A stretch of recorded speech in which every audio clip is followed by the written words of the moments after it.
他是理性预期学派的领袖人物，他为新古典宏观经济学体系的建立和发展做出了杰出贡献。他是2011年诺贝尔经济学奖获得者，他会如何看待中国的改革？ I've read from a distance about the reforms that have been announced. They're broad plans, and so I've read some. I probably know much less than an ordinary Chinese person knows, but 中国的改革和奥巴马上台前所宣称的变革有何相同点？ Oh, that's a really good question. There are similarities in some of the topics. 中国的经济体制和美国的经济体制各有何优劣？ We did not have a war on our continent, and you know, there were some bad wars here. So all of those things, raised our economy and harmed yours. 本期《意见中国》专访2011年诺贝尔经济学奖获得者托马斯·萨金特，精彩内容即将呈现。 You have said in one conference in Langfang that 15 years later China would become the world leader. What's your view now? That was basically arithmetic because China is growing at a very fast rate. Actually, a much faster rate than the United States did at the beginning. If you go back and look at U.S. history, we never grew at the kind of rate that China's growing. We grew like 2% a year GDP.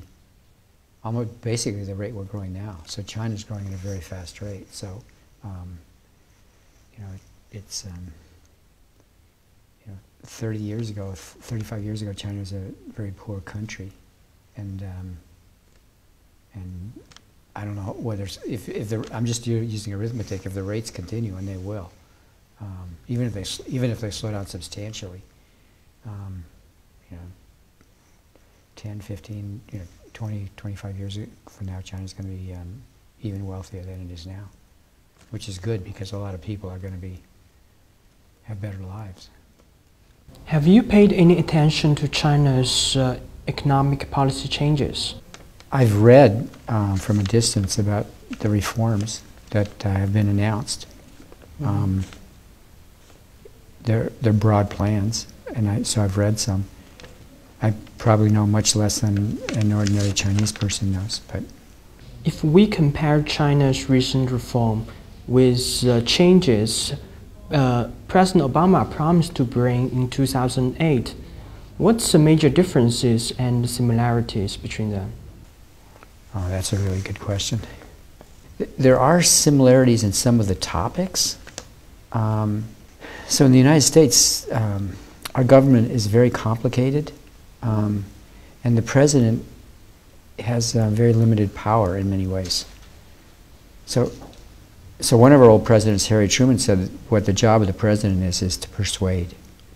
He can't tell people what to do, he has to persuade. I think that's true of many leaders.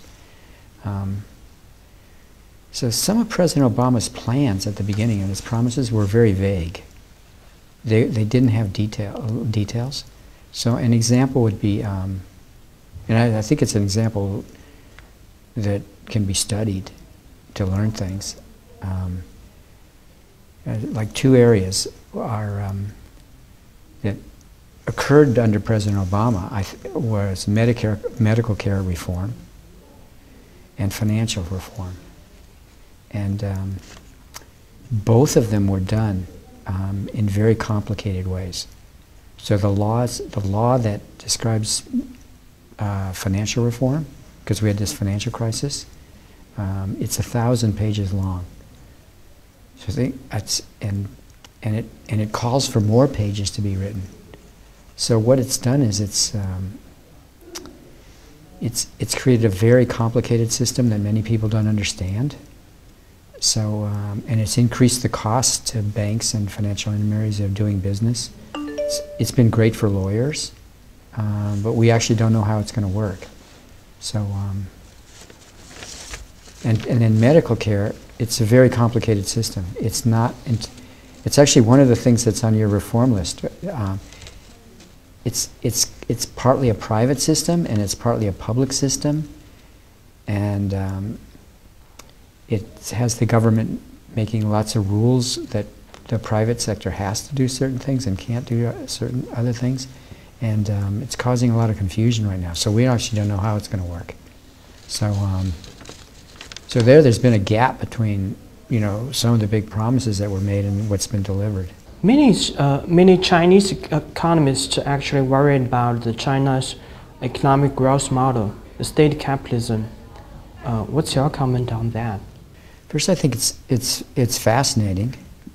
It's actually not that new when you think about it. If you go back historically and you look at the way Great Britain started developing, the state had a big role in chartering companies and granting monopolies and protecting markets and ensuring risks of companies. So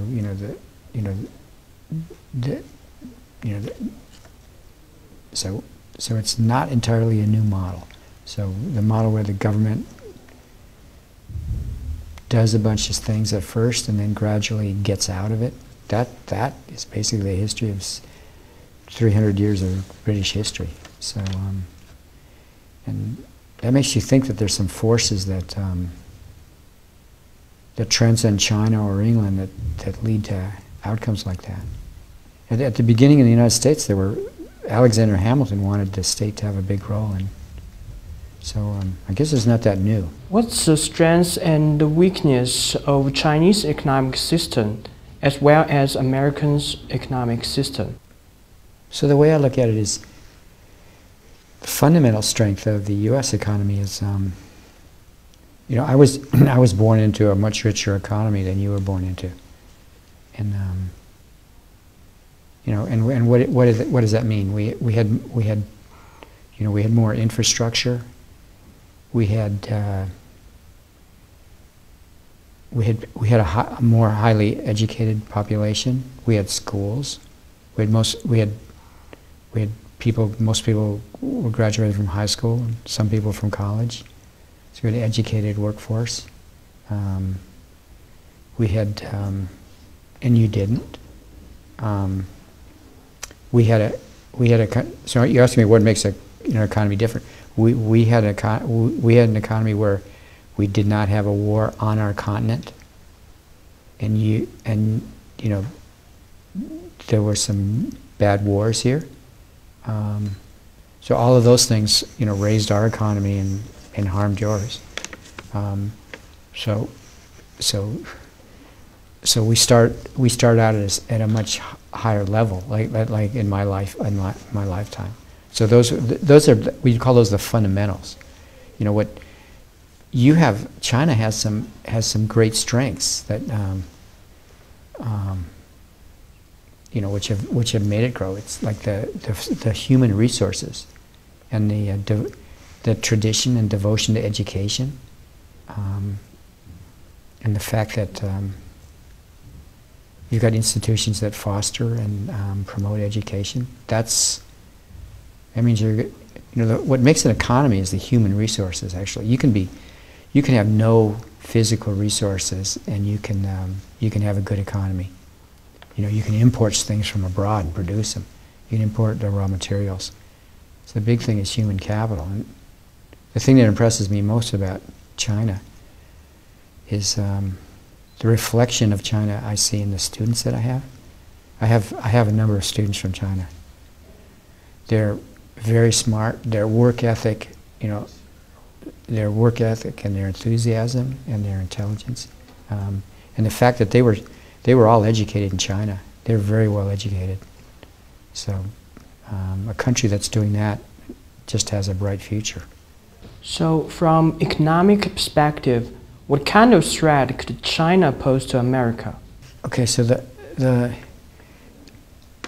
so the way I look at it is, it's not a threat, it's a challenge.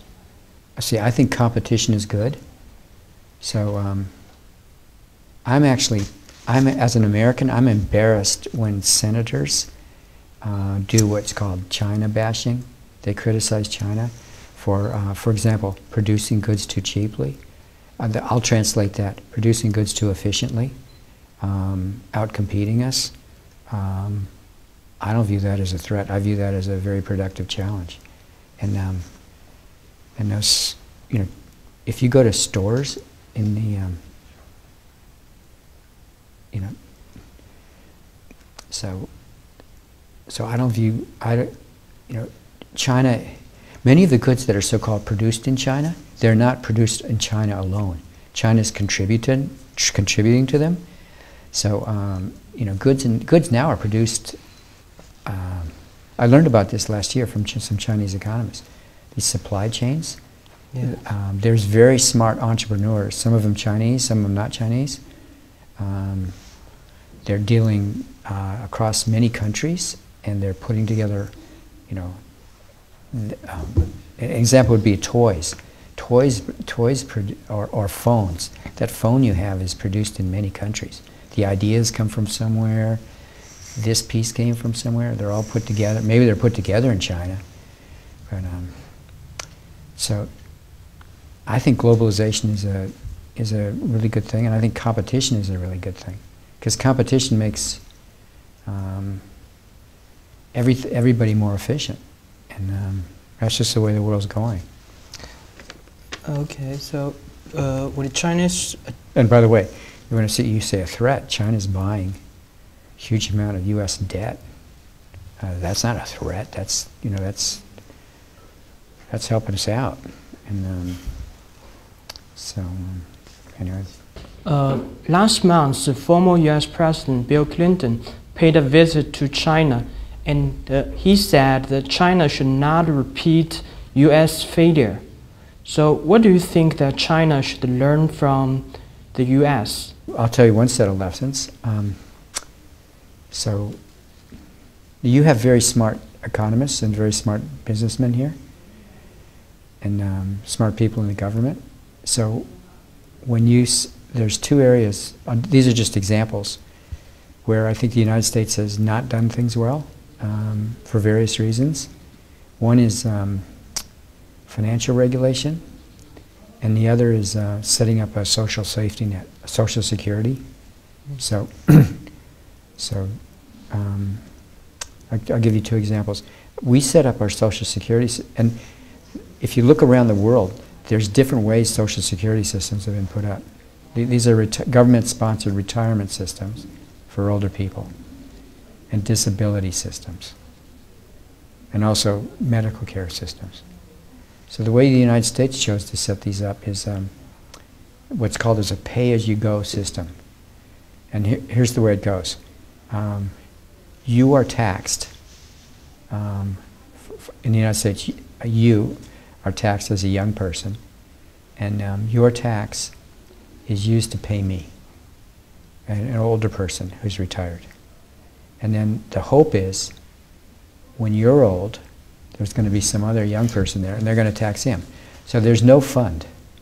It's an intergenerational transfer scheme where I transfer from you to me, and I hope there's enough younger people. And I hope. And that's the way we set this up. Other countries, okay, we also set it up in ways where the incentives for an older person to keep working a long time are not well set up.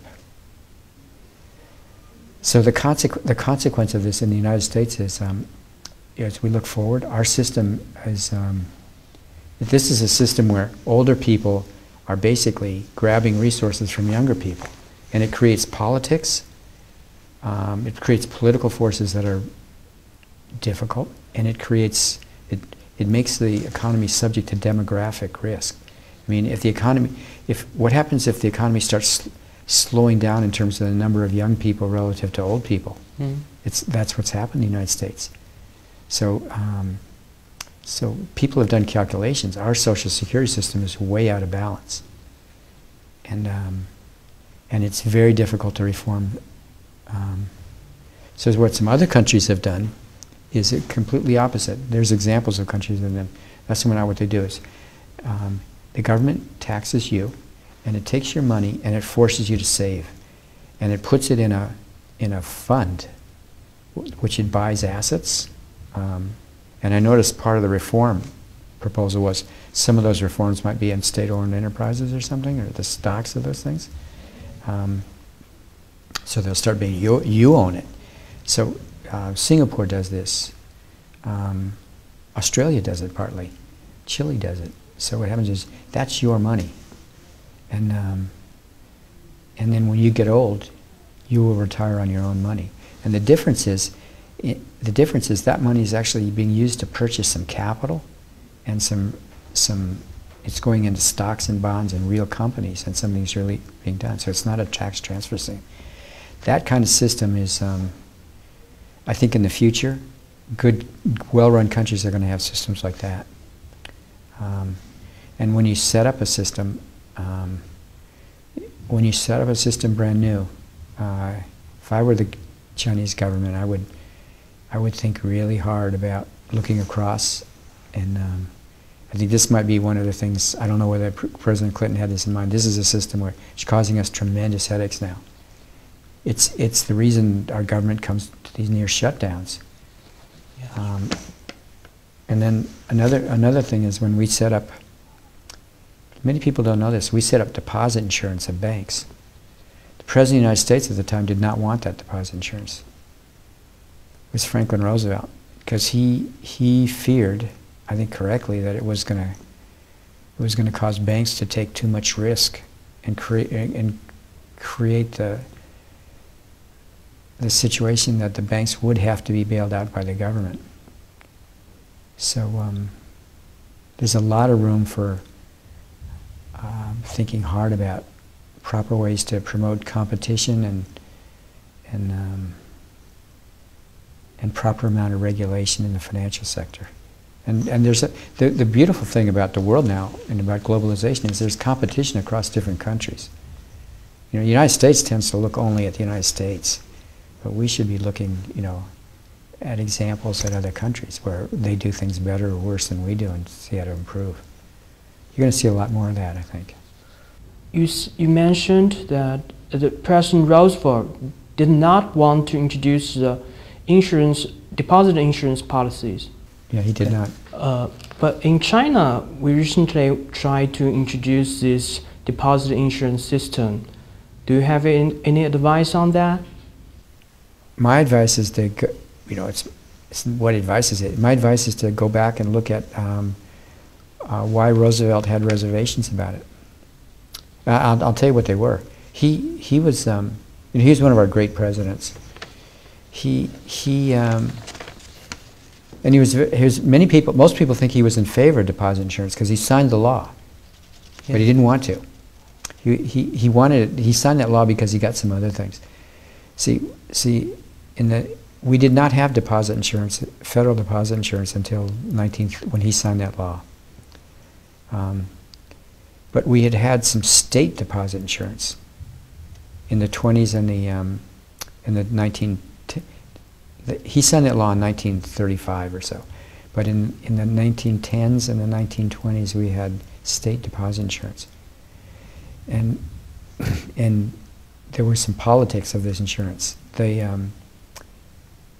had many banks in the country, many more banks than we have now. The small local banks wanted this deposit insurance. And so various states put them in. And what happened in those states that did it, the states that put in deposit insurance tended to experience more bank failures and have to bail out the banks. And the logic was, well, once the banks became insured, the depositors said, I don't have to worry about how safe the bank is. Then the bank has incentives to take more risk. So they take more risk and they go under. And Roosevelt knew this. Roosevelt knew that he didn't think these things would work well. He was very practical. He kind of knew the theory that if you insure, you're going to called moral hazard. And so that's why I didn't want to sign it. And the Senate, it's this interesting story about why that got signed.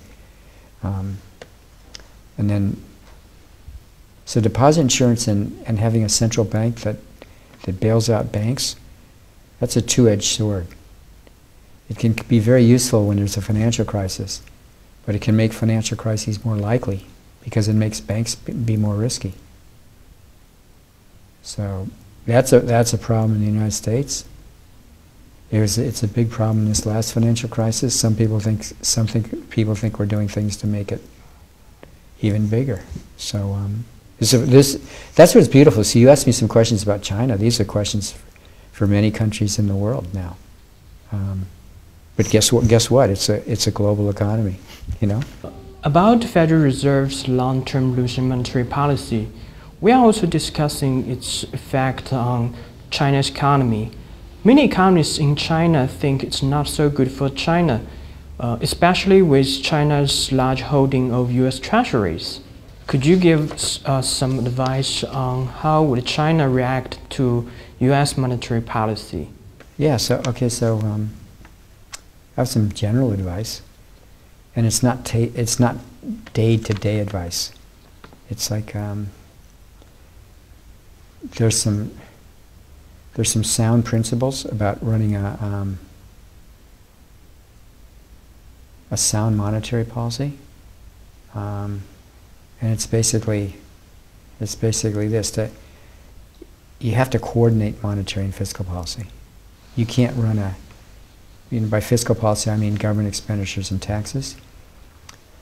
If you run doing the accounting right, you run a budget that is close to balanced in a present value sense. So if you run a deficit one year, you run a surplus in subsequent years to balance it, so you're not running your debt up. And and this is a very old idea. It goes back to the 19th or 18th century.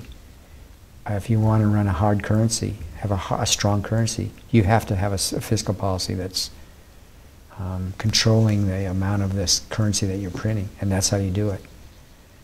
And that fiscal policy means doing the accounting right. As the United States is not doing the accounting right yet, including your social safety net, so your implicit liabilities. If you do that accounting right, run a sound fiscal policy, it'll be easy to run a sound monetary policy in the long run. If you do that, you'll have a strong currency. And then, given where China is, given the prospects, a future is very bright for that currency. Because there are benefits to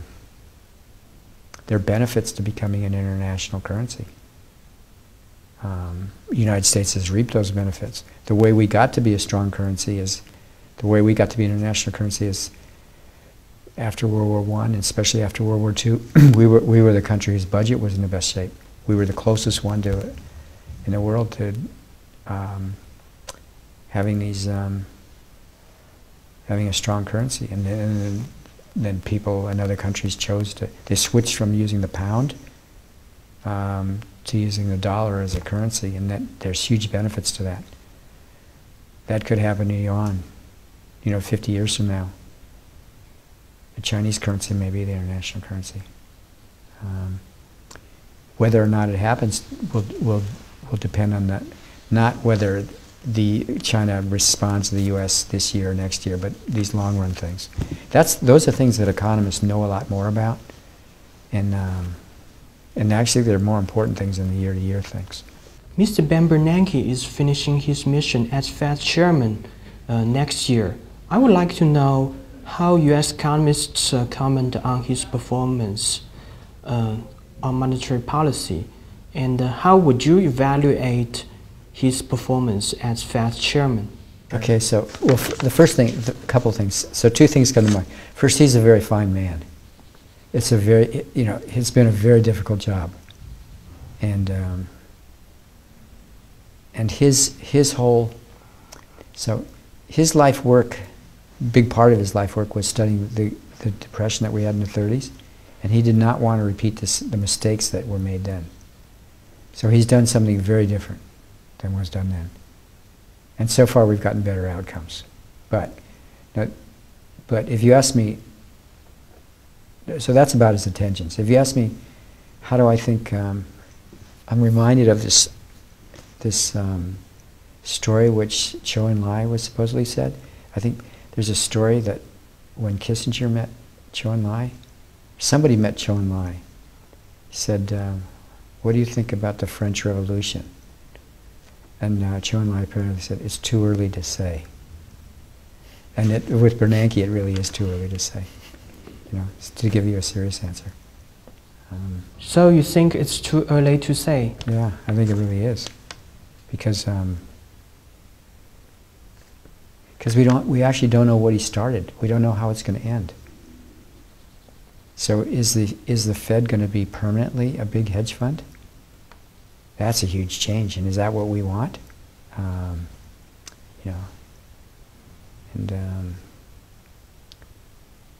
is that durable? Is it politically durable? Is it economically durable? Are other countries going to want that?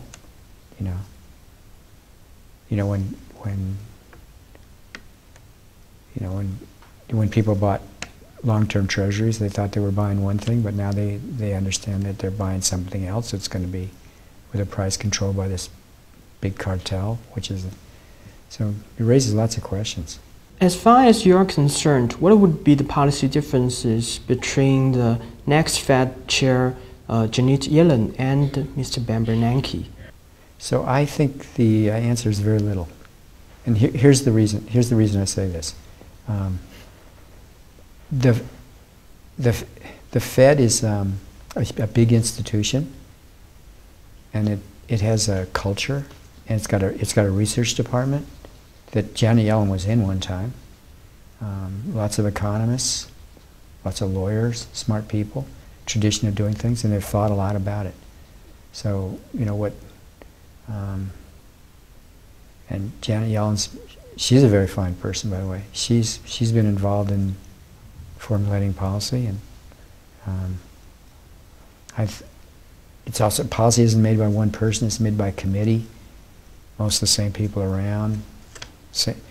Even if they leave, they're going to be replaced by similar people. So all of those things make me think it's going to be similar.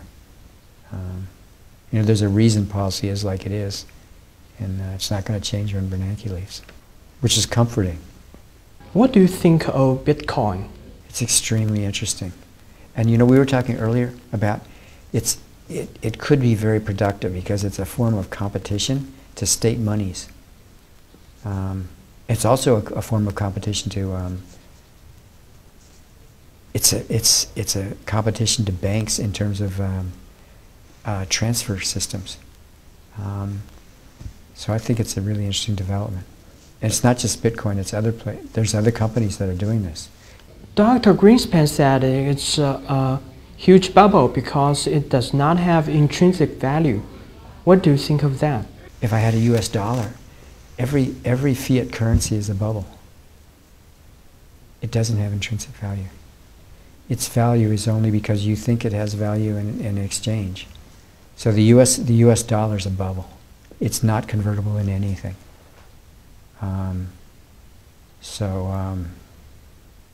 It's not a criticism. It's a comment.